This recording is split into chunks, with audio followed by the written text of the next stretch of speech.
I will forward. Why I am urging them to hurry up, because state has given us.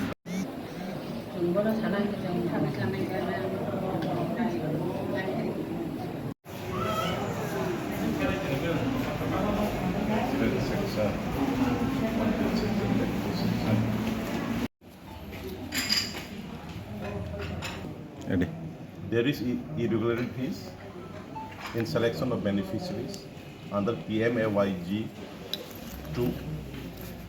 So today, with my leaders, I came to meet the BDO.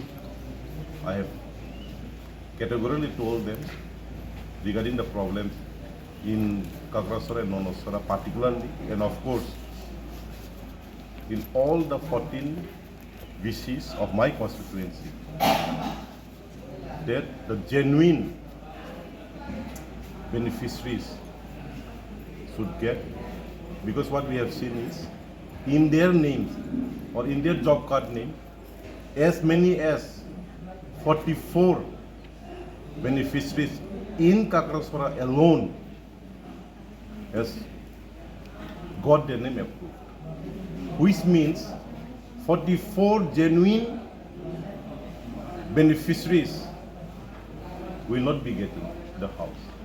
So I have discussed the matter with the BDO.